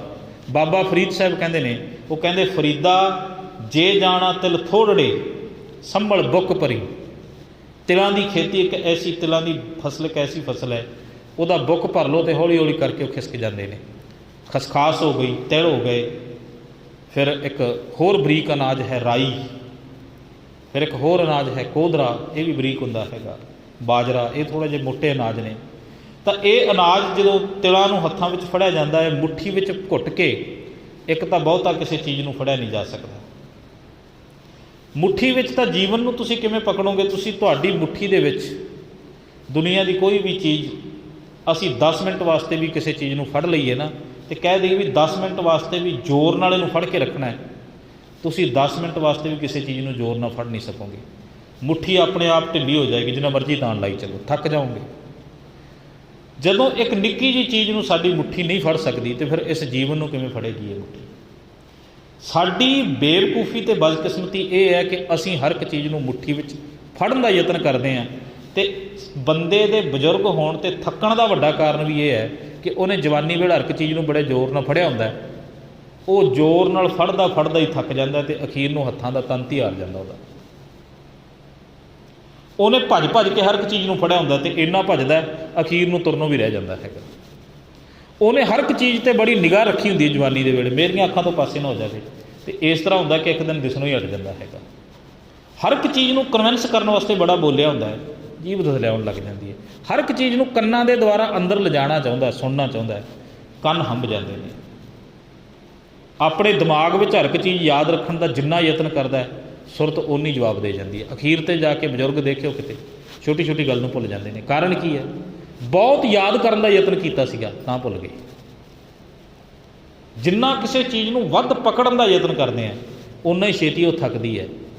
ਬੰਦੇ ਦਾ ਅੱਜ ਉਮਰ ਘਟਣ ਦਾ ਵੱਡਾ ਕਾਰਨ ਕੀ ਹੈਗਾ? ਤੁਸੀਂ ਕਿਤੇ ਇਸ ਚੀਜ਼ ਵੱਲ ਗੌਰ ਕਰਿਓ। ਦਿਸ ਇਜ਼ ਸਾਇੰਟੀਫਿਕਲੀ ਜਿਹੜਾ ਰੀਜ਼ਨ ਹੈਗਾ, ਇਹ ਕਾਰਨ ਵਿਗਿਆਨਕ ਹੈ। ਬੰਦੇ ਦੀ ਉਮਰ ਕਿਸੇ ਵਕਤ ਉਹ ਕਹਿੰਦੇ 100 ਸਾਲ ਤੋਂ ਉੱਪਰ ਸੀਗੀ, ਅੱਜ ਕੀ ਹੈ 60-65 ਰਹਿ ਗਈ। ਕਾਰਨ ਕੀ ਹੈਗਾ? ਉਮਰ ਘਟਣ ਦਾ ਕਾਰਨ ਹੈਗਾ ਮਨੁੱਖ ਆਪਣੇ ਗਿਆਨ ਇੰਦਰੀਆਂ ਦੁਆਰਾ ਆਪਣੇ ਜੀਵਨ ਨੂੰ ਇੰਨਾ ਜ਼ੋਰ ਨਾਲ ਫੜਨਾ ਚਾਹੁੰਦਾ ਹੈ ਕਿ ਬੰਦੇ ਦਾ ਸਰੀਰ ਛੇਤੀ ਥੱਕ ਜਾਂਦਾ ਹੈ। ਮੰਨੋ ਨਾ ਮੰਨੋ ਗੱਲ ਵੱਖਰੀ ਹੈ, ਬੰਦਾ ਹਰ ਇੱਕ ਚੀਜ਼ ਨੂੰ ਇੰਨਾ ਜ਼ੋਰ ਨਾਲ, ਕੀ ਰਿਸ਼ਤੇ, ਕੀ ਧਨ, ਕੀ ਦੌਲਤ, ਹਰ ਇੱਕ ਚੀਜ਼ ਨੂੰ ਇੰਨਾ ਜ਼ੋਰ ਨਾਲ ਫੜਨਾ ਚਾਹੁੰਦਾ ਕਿ ਉਹ ਬਹੁਤ ਛੇਤੀ ਜੀਵਨ 'ਚੋਂ ਖਿਸਕ ਜਾਂਦਾ। ਜਿੰਨਾ ਜ਼ੋਰ ਨਾਲ ਕਿਸੇ ਚੀਜ਼ ਨੂੰ ਫੜੋਗੇ ਓਨਾ ਹੀ ਛੇਤੀ ਖਿਸਕੇਗਾ, ਉਹ ਓਨੇ ਛੇਤੀ ਹੰਭਾਂਗੇ। ਤੁਸੀਂ ਕਿਤੇ ਦੇਖਿਓ, ਇੱਕ ਚਾਲ ਦੇ ਨਾਲ ਤੁਰਨ ਵਾਲਾ ਕਦੇ ਥੱਕਦਾ ਨਹੀਂ, ਅਤੇ ਜਿਹੜਾ ਇੱਕਦਮ ਹੀ ਭੱਜ ਲਵੇ ਉਹ ਥੱਕ ਜਾਂਦਾ। ਮੈਂ ਕੁਝ ਟਰਾਇਲ ਆਰਮੀ ਦੇ ਦੇਖੇ ਨੇ। ਆਰਮੀ ਦੇ ਵਿੱਚ ਜਦੋਂ ਜਿਹੜੇ ਬੱਚੇ ਜਿਹੜੇ ਜਿਵੇਂ ਫਸਟ ਟਰਾਇਲ ਦਿੰਦੇ ਨੇ, ਜਦੋਂ ਜਿਹੜੇ ਦਿਨ ਭਰਤੀ ਹੁੰਦੀ ਹੈ, ਰੈਲੀ ਹੁੰਦੀ ਹੈ ਭਰਤੀ ਦੀ, ਉਸ ਦਿਨ ਕੁਝ ਜਿਹੜੀਆਂ ਸਾਵਧਾਨੀਆਂ ਨੇ ਭੱਜਣ ਵਾਲੇ ਜਿਹੜੇ ਕੋਚ ਨੇ ਉਹ ਦੱਸਦੇ ਨੇ। ਉਹ ਕਹਿੰਦੇ ਭਾਈ ਦੌੜਨਾ ਨਾ ਅਤੇ ਯਤਨ ਕਰੋ, ਜੇ ਲੰਮਾ ਦੌੜਨਾ ਤਾਂ ਹੌਲੀ ਦੌੜੋ।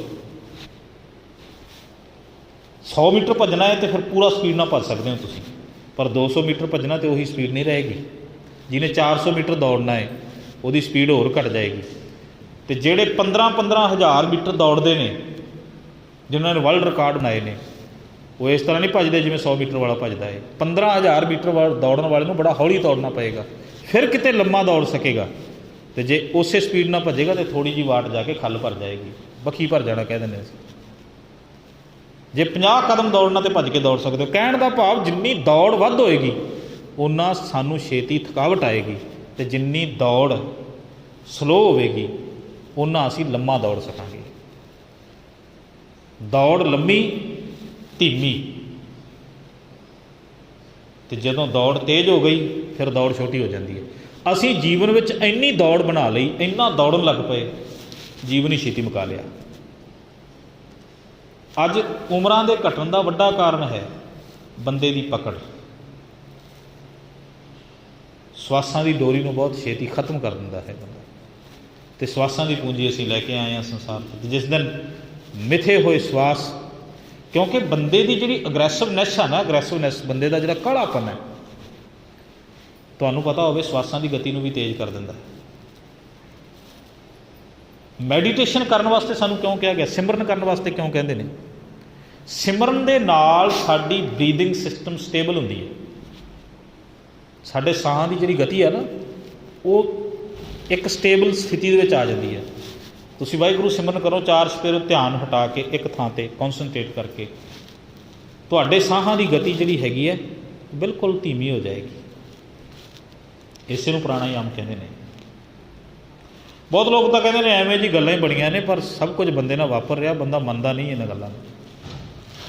ਤਾਂ ਜਿੰਨਾ ਬੰਦਾ ਧੀਰਜ ਦੇ ਵਿੱਚ ਬੈਠੇਗਾ, ਜਿੰਨਾ ਮਨ ਨੂੰ ਟਿਕਾ ਕੇ ਬੈਠੇਗਾ, ਤੁਸੀਂ ਕਿਤੇ ਕ੍ਰੋਧ ਦੇਖਿਓ, ਜਿਹੜੇ ਬੰਦੇ ਨੂੰ ਗੁੱਸਾ ਹੁੰਦਾ ਨਾ, ਕ੍ਰੋਧ, ਉਹਦੇ ਸਾਹ ਜਿਹੜਾ ਨਾ, ਤੁਸੀਂ ਉਹਦੇ ਸਵਾਸ ਨੂੰ ਦੇਖਿਓ ਕਿੰਨਾ ਤੇਜ਼ ਹੁੰਦਾ। ਜਿਹੜਾ ਸਾਹ 1 ਮਿੰਟ ਦੇ ਵਿੱਚ 50 ਵਾਰੀ ਉਹਨੇ ਲੈਣਾ ਹੈ, ਜਿਹੜਾ ਸਾਹ ਉਹਨੇ 24 ਘੰਟਿਆਂ ਦੇ ਵਿੱਚ, ਅਸੀਂ ਕਹਿੰਦੇ ਵੀ 24,999 ਜਾਂ 24,000 ਸਵਾਸ ਹੁੰਦਾ ਹੈ। ਸੱਚ ਜਾਣੋ, ਜਿਹੜਾ ਬੰਦਾ ਹਰ ਵਕਤ ਅਗਰੈਸਿਵ ਰਹਿੰਦਾ ਨਾ, ਕਿਸੇ ਚੀਜ਼ ਵਾਸਤੇ ਦੌੜਦਾ, ਉਹ 24 ਨਹੀਂ, ਉਹ 48 ਲੈਂਦਾ ਹੋਵੇਗਾ ਸਾਸ। ਅਤੇ ਜਿਹੜਾ 48,000 ਸਵਾਸ ਇੱਕ ਦਿਨ ਦਾ ਖਤਮ ਕਰੇਗਾ, ਉਹਦੀ ਉਮਰ 100 ਸਾਲ ਤੋਂ ਕਿੱਥੇ ਆ ਜਾਏਗੀ? ਫਿਰ ਮੰਨੇ ਨਾ ਮੰਨੇ ਗੱਲ ਵੱਖਰੀ ਹੈ। ਹੁਣ ਜਿਹਦੇ ਕੋਲ 2 ਬੰਦਿਆਂ ਨੂੰ 1000 ਰੁਪਈਆ ਦੇ ਦਿੱਤਾ, ਅਤੇ ਇੱਕ ਨੇ ਕੋਈ ਵਸਤੂ ਖਰੀਦਣ ਲੱਗਿਆ, ਇੱਕ ਨੇ ਸਪੋਜ਼ ਕਰੋ ਇੱਕ ਸ਼ੂਜ਼ ਖਰੀਦੇ, ਕੱਪੜੇ ਬੂਟ ਖਰੀਦੇ, ਇੱਕ ਨੇ 200 ਦੇ ਖਰੀਦ ਲਏ ਅਤੇ ਇੱਕ ਨੇ 400 ਦੇ ਖਰੀਦੇ, ਅਤੇ ਪਹਿਲਾਂ ਕਿਹਦੇ ਖਤਮ ਹੋਣਗੇ ਪੈਸੇ? ਜਿਹਨੇ ਵੱਧ ਪੈਸੇ ਲਾਏ ਪਹਿਲਾਂ ਤਾਂ ਖਤਮ ਹੀ ਕਰੇਗਾ ਨਾ। ਸਾਡੇ ਕੋਲ ਪੂੰਜੀ ਹੈ ਸਵਾਸਾਂ ਦੀ, ਅਤੇ ਜੇ ਇਹਨੂੰ ਖਰਚਾਂਗੇ ਉਸ ਢੰਗ ਦੇ ਨਾਲ ਤਾਂ ਫਿਰ ਖਤਮ ਕਿਹਦੇ ਹੋਣਗੇ? ਪਹਿਲਾਂ ਜਿਹੜਾ ਖਰਚੇਗਾ ਵੱਧ ਉਹ ਹੀ ਖਤਮ ਕਰੇਗਾ। ਤਾਂ ਸਾਡੇ ਨਾਲ ਇਹ ਵਾਪਰ ਰਿਹਾ ਹੈ। ਅਸੀਂ ਬੜੀ ਕਾਹਲੀ ਦੇ ਵਿੱਚ ਆਪਣੇ ਅੰਦਰ ਦੇ ਜੀਵਨ ਦੀ ਪੂੰਜੀ ਨੂੰ ਮੁਕਾਉਂਦੇ ਜਾ ਰਹੇ ਹਾਂ। ਇਸੇ ਕਰਕੇ ਗੁਰੂ ਪਿਤਾ ਨੇ ਕਿਹਾ ਸਿਮਰਨ ਕਰੋ, ਨਾਮ ਬਾਣੀ ਦਾ ਅਭਿਆਸ ਕਰੋ, ਕਿਉਂਕਿ ਜਦੋਂ ਹੀ ਸਿਮਰਨ ਕੀਤਾ ਜਾਂਦਾ, ਜਦੋਂ ਬਾਣੀ ਪੜ੍ਹੀ ਜਾਂਦੀ ਹੈ, ਅਸੀਂ ਕੀ ਹੈ, ਇਹ ਵੀ ਕਿਹਾ ਜਾਂਦਾ ਨਾ ਵੀ ਧੀਰਜ ਨਾਲ ਬੈਠੋ ਭਾਈ। ਹੁਣ ਜੇ ਆਪਾਂ ਕਹਿ ਦਈਏ, ਗੁਰੂ ਸਾਹਿਬ ਕਹਿੰਦੇ ਨੇ ਜੇ ਬੈਠੇ ਹੋਏ ਨਾ ਗੱਲ ਕਰਨੀ ਤਾਂ ਬੈਠਣਾ ਪਏਗਾ। ਹੁਣ ਮੈਂ ਬੋਲ ਰਿਹਾ ਹੋਵਾਂ ਅਤੇ ਇੱਥੇ ਸਾਹਮਣੇ ਸਾਰੇ ਤੁਰੇ ਫਿਰਨ, ਅਤੇ ਮੈਂ ਬੋਲ ਸਕਦਾ? ਨਹੀਂ ਬੋਲਿਆ ਜਾ ਸਕਦਾ। ਸ਼ਾਇਦ ਤੁਹਾਨੂੰ ਚੇਤੇ ਹੋਵੇ, ਪਿਛਲੇ ਨਗਰ ਕੀਰਤਨ 'ਤੇ ਆਪਾਂ ਉੱਧਰਲੇ ਗੁਰਦੁਆਰਾ ਸਾਹਿਬ ਦੇ ਕੋਲ, ਚਲੋ ਵੈਸੇ ਆਪਣੇ ਜੀਵਨ ਦੀਆਂ ਨਿੱਜੀ ਘਟਨਾਵਾਂ ਆਪਾਂ ਨੂੰ ਸਾਂਝੀਆਂ ਨਹੀਂ ਕਰਨੀਆਂ ਚਾਹੀਦੀਆਂ, ਪਰ ਉੱਥੇ ਕੀ ਹੋਇਆ ਸੀਗਾ ਵੀ ਬੋਲਣ ਵਾਸਤੇ ਮਾਈਕ ਫੜਿਆ ਅਤੇ ਸਾਹਮਣੇ ਲੋਕ ਤੁਰੇ ਫਿਰਦੇ ਸਨ। ਬੜਾ ਬੁਰਾ ਲੱਗਿਆ, ਕਿਉਂਕਿ ਬੋਲਣ ਵਾਲਾ ਬੰਦਾ ਬੋਲੇ ਅਤੇ ਸੁਣਨ ਵਾਲੇ ਤੁਰੇ ਫਿਰਦੇ ਹੋਣ, ਅਤੇ ਬੋਲਣ ਵਾਲੇ ਦੀ ਗੱਲ ਨਹੀਂ ਪੱਲੇ ਪਵੇਗੀ। ਅਤੇ ਆਪਾਂ ਕਹੀਏ ਵੀ ਸਤਿਨਾਮ ਵਾਹਿਗੁਰੂ ਦਾ ਜਾਪ ਕਰੀਏ ਅਤੇ ਤੁਰੇ ਫਿਰਦੇ ਕਰ ਲਈਏ, ਇਹ ਨਹੀਂ ਹੋ ਸਕਦਾ। ਸਰੀਰ ਵੀ ਟਿਕਾਉਣਾ ਪੈਂਦਾ ਹੈ। ਸਾਹਾਂ ਦੀ ਸਥਿਤੀ ਸਟੇਬਲ ਹੋ ਜਾਂਦੀ ਹੈ ਬੰਦੇ ਦਾ ਸਰੀਰ। ਕਿਤੇ ਤਾਂ ਫਿਰ ਇਹੋ ਜਿਹੀ ਅਵਸਥਾ ਆ ਜਾਂਦੀ। ਇੱਕ ਪੰਥ ਦਾ ਇੱਕ ਮਹਾਨ ਵਿਦਵਾਨ ਕਹਿੰਦਾ, ਉਹ ਕਹਿੰਦੇ ਬੰਦੇ ਨੂੰ ਅਹਿਸਾਸ ਨਹੀਂ ਹੁੰਦਾ ਵੀ ਸਾਹ ਚੱਲਦੇ ਨੇ ਕਿ ਨਹੀਂ। ਸਿਮਰਨ ਕਰਨ ਵਾਲੇ ਲੋਕ, ਉਹਨਾਂ ਦਾ ਅੰਦਰ ਇੰਨਾ ਪਵਿੱਤਰ ਹੋ ਜਾਂਦਾ ਅਤੇ ਇੰਨਾ ਧੀਮਾ ਹੋ ਜਾਂਦਾ ਕਿ ਉਹਨਾਂ ਦਾ ਅਹਿਸਾਸ ਹੋਣੋਂ ਹਟ ਜਾਂਦਾ ਕਿ ਉਹਨਾਂ ਦੇ ਸਵਾਸ ਚੱਲਦੇ ਨੇ ਕਿ ਨਹੀਂ ਚੱਲਦੇ। ਜਿੱਥੇ 5 ਸਵਾਸ ਲੈਣੇ ਨੇ 1 ਮਿੰਟ ਦੇ, ਉੱਥੇ 1 ਮਿੰਟ 'ਚ 1 ਹੀ ਸਵਾਸ ਆਉਂਦਾ ਤੇ ਜਾਂਦਾ ਹੈ। ਅਤੇ ਫਿਰ ਉਮਰ ਜਿਹੜੀ ਹੈਗੀ ਹੈ, ਤੁਸੀਂ ਬੰਦਗੀ ਕਰਨ ਵਾਲੇ ਲੋਕਾਂ ਦੀ ਦੇਖਿਓ, ਲੰਮੇਰੀ ਹੁੰਦੀ ਹੈ। ਆਮ ਹੀ ਸਾਡੇ ਅਸੀਂ ਕਹਿੰਦੇ ਹਾਂ ਵੀ ਫਲਾਣੇ ਥਾਂ 'ਤੇ ਸੰਤ ਬੈਠਾ ਹੈ, ਉਮਰ ਬਹੁਤ ਹੈ ਉਹਦੀ। ਕਿਉਂ? ਕਾਰਨ ਕੀ ਹੈ? ਧੀਰਜ ਹੈ, ਸਹਿਜਮਤਾ ਹੈ। ਉਹ ਸਹਿਜ ਦੀ ਅਵਸਥਾ ਕਰਕੇ ਆਰਬਲਾ ਲੰਮੀ ਭੋਗ ਰਿਹਾ ਹੈ। ਆਪਣੇ ਸਵਾਸਾਂ ਦੀ ਜਿਹੜੀ ਪੂੰਜੀ ਹੈ, ਜਿਹੜੀ ਪੂਰਨ ਮਿਰੀ। ਕੁਝ ਪੁਰਖ ਤਾਂ ਇਸ ਤਰ੍ਹਾਂ ਦੇ ਨੇ ਨਾ, ਜਿਹੜੇ ਕਿ ਸਵਾਸਾਂ ਦੀ ਪੂੰਜੀ ਉਨੀ ਲੈ ਕੇ ਆਏ ਨੇ, ਅਤੇ ਉਹਨਾਂ ਨੇ ਖਾਸ ਕੰਮ ਕਰਨ ਵਾਸਤੇ ਇਸ ਸੰਸਾਰ 'ਤੇ ਆਏ ਅਤੇ ਉਹ ਕੰਮ ਕਰਕੇ ਉਹ ਚਲੇ ਗਏ। ਉਹਨਾਂ ਨੂੰ ਦੂਜਾ ਕੋਈ ਕੰਮ ਨਹੀਂ ਸੀ। ਉਹਨਾਂ ਨੇ, ਜਿਵੇਂ ਕੋਈ ਬੰਦਾ ਹੈ ਨਾ, ਕਈ ਬੰਦੇ ਇਸ ਤਰ੍ਹਾਂ ਦੇ ਹੁੰਦੇ ਨੇ ਜਿਹੜੇ ਖਾਸ ਕੰਮ ਵਾਸਤੇ ਆਉਂਦੇ ਨੇ, ਜਿਵੇਂ ਸਪੈਸ਼ਲ ਟਾਸਕ ਫੋਰਸਿਸ ਹੁੰਦੀਆਂ ਨੇ। ਕਿਸੇ ਥਾਂ 'ਤੇ ਕੋਈ ਇੰਸਟੈਂਟ ਵਾਪਰ ਗਿਆ, ਕੋਈ ਘਟਨਾ ਵਾਪਰ ਗਈ। ਇੱਕ ਤਾਂ ਪਰਮਾਨੈਂਟਲੀ ਡਿਊਟੀ ਕਰਨ ਵਾਲਾ ਬੰਦਾ ਹੈਗਾ ਅਤੇ ਉਹ ਉੱਥੇ ਰਹਿ ਰਿਹਾ, ਉਹ ਤਾਂ ਰਹੇਗਾ, ਉਹ ਤਾਂ ਸ਼ਾਮ ਤੱਕ ਵੀ ਰਹਿ ਸਕਦਾ ਹੈ। ਇੱਕ ਬੰਦਾ ਆਇਆ, ਉਹਨੇ 5 ਮਿੰਟ ਦਾ ਉਹਦਾ ਕੰਮ ਹੈ ਅਤੇ ਉਹਨੇ ਆਪਣਾ ਕੰਮ ਕੀਤਾ ਅਤੇ ਚਲਾ ਗਿਆ। ਧਰਤੀ 'ਤੇ ਇਹੋ ਜਿਹੇ ਪੁਰਖ ਵੀ ਆਏ ਜਿਨ੍ਹਾਂ ਦਾ ਕੰਮ ਹੀ 10-5 ਸਾਲ ਦਾ ਸੀ। ਉਹਨਾਂ ਨੇ ਉਨੇ ਸਮੇਂ 'ਚ ਹੀ ਨਿਬੇੜ ਕੇ ਆਪਣਾ ਕੰਮ ਚੱਲਦੇ ਬਣੇ, ਕਿਉਂਕਿ ਉਹ ਇਸ ਧਰਤੀ 'ਤੇ ਰਹਿਣਾ ਨਹੀਂ ਸੀ ਚਾਹੁੰਦੇ। ਕਲਗੀਧਰ ਪਾਤਸ਼ਾਹ ਨੂੰ ਪੁੱਛੋ, ਸਾਹਿਬ ਪਾਤਸ਼ਾਹ ਆਪਣੀ ਬਾਣੀ ਵਿੱਚ ਕਹਿੰਦੇ ਨੇ, ਚਿੱਤ ਨਾ ਭਇਓ ਹਮਰੋ ਆਵਨ ਹੋ, ਚੁਭੀ ਰਹੀ ਸੁੱਤ ਪ੍ਰਭ ਚਰਨਨ ਸਿਓ। ਉਹ ਕਹਿੰਦੇ ਮੈਨੂੰ ਧਰਤੀ 'ਤੇ ਭੇਜਿਆ ਜ਼ਰੂਰ ਗਿਆ, ਪਰ ਮੇਰਾ ਮਨ ਨਹੀਂ ਸੀ ਕਰਦਾ, ਮੈਂ ਨਹੀਂ ਸੀ ਆਉਣਾ ਚਾਹੁੰਦਾ ਧਰਤੀ 'ਤੇ। ਮੈਂ ਤਾਂ ਹੇਮਕੁੰਟ ਦਾ ਤਪੱਸਵੀ ਸਾਂ, ਮੈਂ ਤਾਂ ਉੱਥੇ ਬੈਠਾ ਸਾਂ। ਆਪਣੇ ਕੰਮ ਨੂੰ ਇੰਨੀ ਤੇਜ਼ੀ ਦੇ ਨਾਲ ਨਿਬੇੜਿਆ ਕਿ 42 ਸਾਲ ਦੀ ਉਮਰ ਵਿੱਚ ਸੰਸਾਰ ਤੋਂ ਚਲੇ ਗਏ। ਪਰ 42 ਸਾਲਾਂ ਦੇ ਵਿੱਚ ਜੋ ਕੁਝ ਕਰਕੇ ਗਏ, ਲੈਪਲ ਗ੍ਰਿਫਨ ਨਾਂ ਦਾ ਇੱਕ ਲਿਖਾਰੀ ਕਹਿੰਦਾ, ਕੋਈ ਮਨੁੱਖ 42 ਕਰੋੜ ਸਾਲ 'ਚ ਵੀ ਨਹੀਂ ਕਰ ਸਕਦਾ। ਉਹ ਤਾਂ ਸਪੈਸ਼ਲ ਇੱਕ ਟਾਸਕ ਸੀਗਾ। ਟਾਸਕ ਕੀ ਸੀ? ਸੰਤ ਉਬਾਰਨ, ਦੁਸ਼ਟ ਵਿਦਾਰਨ। ਧਰਮ ਉਬਾਰਨ, ਸੰਤ ਜਿਹੜਾ ਹੈ ਦੁਸ਼ਟਾਂ ਨੂੰ ਜਿਹੜਾ ਹੈਗਾ ਇੱਥੋਂ ਇਸ ਸੰਸਾਰ ਤੋਂ ਮੂਲ ਰੂਪ ਦੇ ਵਿੱਚ ਖਤਮ ਕਰਨ ਵਾਸਤੇ। ਧਰਮ ਦੀ ਜਿਹੜਾ ਹੈਗਾ ਇੱਕ ਪੂਰੀ ਦੀ ਪੂਰੀ ਡੈਫੀਨੇਸ਼ਨ, ਇੱਕ ਪਰਿਭਾਸ਼ਾ ਸਮਝਾਉਣ ਵਾਸਤੇ ਆਏ। ਤਾਂ ਅੱਜ ਦੇ ਇਸ ਪਾਵਨ ਸ਼ਬਦ ਵਿੱਚ ਬਾਬਾ ਕਬੀਰ ਸਾਹਿਬ ਮਹਾਰਾਜ ਕਹਿੰਦੇ ਨੇ, ਉਹ ਕਹਿੰਦੇ, ਕਬੀਰ ਭਰਬਾਤੇ ਤਾਰੇ ਖਿਸੈ। ਇਹ ਸਰੀਰ ਜਿੰਨਾ ਮਰਜ਼ੀ ਜ਼ੋਰ ਨਾਲ ਫੜ ਲਓ, ਖਿਸਕ ਜਾਏਗਾ। ਫੜੀ ਰੱਖੋ। ਅਸੀਂ ਕਹਿ ਦਈਏ ਬੰਦੇ ਨੂੰ ਅਸੀਂ ਮਰਨ ਨਹੀਂ ਦੇਵਾਂਗੇ, ਬੰਨ੍ਹ ਕੇ ਰੱਖ ਲਓ, ਤੇ ਫਿਰ ਵੀ ਮਰ ਜਾਏਗਾ ਉਹ। ਅਤੇ ਜਿਉਂਦਾ ਵੀ ਨਹੀਂ ਰੱਖ ਸਕਦੇ ਅਸੀਂ। ਅਤੇ ਜਿਹੜਾ ਹੈਗਾ ਮੌਤ ਨੂੰ ਵੀ, ਜਿਹੜਾ ਕਿਸੇ ਨੂੰ ਚਾਹੀਏ ਤਾਂ ਮਾਰਿਆ ਵੀ ਨਹੀਂ ਜਾ ਸਕਦਾ। ਹੁਣ ਬੰਦਾ ਕਈ ਵਾਰੀ ਆਪ ਵੀ ਚਾਹਵੇ ਨਾ ਮੈਂ ਮਰ ਜਾਵਾਂ, ਸੱਚ ਜਾਣੋ ਬੰਦਾ ਆਪ ਵੀ ਚਾਹੁੰਦਾ ਹੋਵੇ ਤਾਂ ਨਹੀਂ ਮਰ ਸਕਦਾ। ਬਥੇਰੇ ਲੋਕ ਨੇ। ਤੁਸੀਂ ਕਿਤੇ ਘਰ ਦੇ ਵਿੱਚ ਆਮ ਹੀ ਇਹੋ ਜਿਹੀਆਂ ਗੱਲਾਂ ਸੁਭਾਵਿਕ ਦੇਖਦੇ ਹੋਵੋਗੇ। ਬੰਦਾ ਕਹਿੰਦਾ ਵੀ ਮੈਂ ਇੰਨਾ ਦੁਖੀ ਹਾਂ ਆਪਣੇ ਘਰ ਤੋਂ, ਇਹਨੂੰ ਤਾਂ ਮਨ ਕਰਦਾ ਵੀ ਮੈਂ ਮਰ ਹੀ ਜਾਵਾਂ। ਬਥੇਰੇ ਐਸੇ ਹਜ਼ਾਰਾਂ ਬੰਦੇ ਮਿਲਣਗੇ ਤੁਹਾਨੂੰ, ਪਰ ਤੁਸੀਂ ਕਿੰਨੇ ਕੁ ਦੇਖੇ ਨੇ ਇੰਨਾ ਕਹਿਣ ਵਾਲੇ ਕਿ ਮੇਰਾ ਮਨ ਕਰਦਾ ਵੀ ਮਰ ਜਾਵਾਂ, ਅਤੇ ਸ਼ਾਮ ਤੱਕ ਉਹ ਮਰ ਗਿਆ ਹੋਵੇ? ਨਹੀਂ ਹੁੰਦਾ, ਕਿਉਂਕਿ ਆਪਣੀ ਮਰਜ਼ੀ ਨਾਲ ਮੌਤ ਨਹੀਂ ਹੈ। ਸਵਾਸਾਂ ਦੀ ਪੂੰਜੀ ਮੁੱਕੇਗੀ ਅਤੇ ਜਾਏਗਾ ਸੰਸਾਰ ਤੋਂ। ਅਤੇ ਇੱਕ ਬੰਦਾ ਕਹਿੰਦਾ ਵੀ ਹਸਪਤਾਲ ਦੇ ਵਿੱਚ ਬੈੱਡ 'ਤੇ ਪਿਆ, ਅਤੇ ਆਪਣੇ ਸਕੇ ਜਿਹੜੇ ਸੰਬੰਧੀ ਨੇ, ਕਲੀਗਸ ਨੇ, ਉਹਨਾਂ ਨੂੰ ਕਹਿੰਦਾ ਵੀ ਭਾਈ ਮੈਨੂੰ ਬਚਾ ਲਓ, ਮੈਂ ਜਾਣਾ ਚਾਹੁੰਦਾ ਹਾਂ। ਉਹ ਕਹਿੰਦੇ ਵੀ ਭਾਈ ਸਾਡੇ ਹੱਥ ਵਿੱਚ ਨਹੀਂ, ਅਸੀਂ ਬਚਾ ਨਹੀਂ ਸਕਦੇ। ਇੱਕ ਬੰਦਾ ਕਹਿੰਦਾ ਵੀ ਮੈਂ ਤਾਂ ਮਰਨਾ ਚਾਹੁੰਦਾ, ਮੈਨੂੰ ਤਾਂ ਕੁਝ ਲਿਆ ਕੇ ਦੇ ਦਿਓ, ਮੈਂ ਹੁਣ ਮਰ ਜਾ। ਕੋਈ ਉਹਨੂੰ ਕਹੇਗਾ ਤੇਰੇ ਹੱਥ ਵਿੱਚ ਨਹੀਂ ਹੈ ਮੌਤ, ਤੂੰ ਚਾਹੁੰਦਾ ਹੋਏਗਾ ਮਰ ਜਾ, ਪਰ ਤੂੰ ਮਰ ਨਹੀਂ ਸਕਦਾ। ਕੋਈ ਕਹਿੰਦਾ ਮੈਂ ਜਿਉਣਾ ਚਾਹੁੰਦਾ ਹਾਂ, ਪਰ ਅਸੀਂ ਕਹਿੰਦੇ ਵੀ ਅਸੀਂ ਕੀ ਕਰ ਸਕਦੇ ਹੁਣ। ਇਸੇ ਕਰਕੇ ਸਾਹਿਬ ਪਾਤਸ਼ਾਹ ਨੇ ਕਿਹਾ, ਪ੍ਰਭਾਤੇ ਤਾਰੇ ਖਿਸੈ ਤਿਉਂ ਇਹ ਖੁੱਸੈ ਸਰੀਰ। ਤਾਰੇ ਕਹਿਣ ਅਸੀਂ ਅਜੇ ਜਗਣਾ ਚਾਹੁੰਦੇ ਹਾਂ, ਸੂਰਜ ਕਹੇਗਾ ਵੀ ਇਹ ਮੇਰੇ ਹੱਥ ਵਿੱਚ ਨਹੀਂ, ਮੈਨੂੰ ਵੀ ਕਿਸੇ ਨੇ ਹੁਕਮ ਕਰ ਦਿੱਤਾ, ਹੁਣ ਚੜ੍ਹ ਗਿਆ, ਹੁਣ ਤਾਂ ਤੁਹਾਨੂੰ ਜਾਣਾ ਹੀ ਪਏਗਾ ਭਾਈ, ਸਮਾਂ ਆਉਣ 'ਤੇ ਫਿਰ ਵਾਪਸ ਆਉਂਗੇ। ਅਤੇ ਉਹ ਕਹਿਣ ਲੱਗੇ ਹੁਣ ਮੈਂ ਜੇ ਉਦੇ ਹੋਇਆ ਅਤੇ ਸ਼ਾਮ ਦਾ ਵਕਤ ਹੋਏਗਾ, ਮੈਂ ਵੀ ਤਾਂ ਭਾਵਾਂ ਦੀ ਨਾ ਚਾਹਵਾਂ ਅਸਤ ਹੋ ਜਾਵਾਂ, ਪਰ ਮੈਨੂੰ ਵੀ ਕਿਸੇ ਦਾ ਹੁਕਮ ਆ ਗਿਆ ਅਤੇ ਮੈਨੂੰ ਵੀ ਅਸਤ ਹੋਣਾ ਪਏਗਾ। ਉਸੇ ਤਰ੍ਹਾਂ ਸਰੀਰ ਦਾ ਉਦੇ ਅਤੇ ਅਸਤ ਹੈ, ਚੜ੍ਹਨਾ ਅਤੇ ਛਿਪਣਾ ਹੈ, ਉਗਵਣੋਂ ਅਤੇ ਆਥਣੋਂ। ਕਿਸੇ ਚੀਜ਼ ਦਾ ਜੇ ਉਦੇ ਹੈ ਅਤੇ ਉਹਦਾ ਅਸਤ ਹੈ, ਕਿਸੇ ਸੂਰਜ ਦਾ ਉੱਗਣਾ ਹੈ ਅਤੇ ਉਹਦਾ ਆਥਣ ਵੀ ਹੈਗਾ, ਚੜ੍ਹਦਾ ਹੈ ਅਤੇ ਫਿਰ ਲਹਿੰਦਾ ਵੀ ਹੈਗਾ। ਜਨਮ ਹੈ ਤੇ ਮੌਤ ਵੀ ਹੈ, ਬਸ਼ਰਤ ਵਿਚਕਾਰਲਾ ਜੀਵਨ ਅਸੀਂ ਕਿਵੇਂ ਜਿਉਇਆ, ਆਪਣੇ ਸਵਾਸਾਂ ਨੂੰ ਕਿਵੇਂ ਵਰਤਿਆ, ਇਸ ਚੀਜ਼ 'ਤੇ ਨਿਰਭਰ ਕਰਦਾ ਹੈ।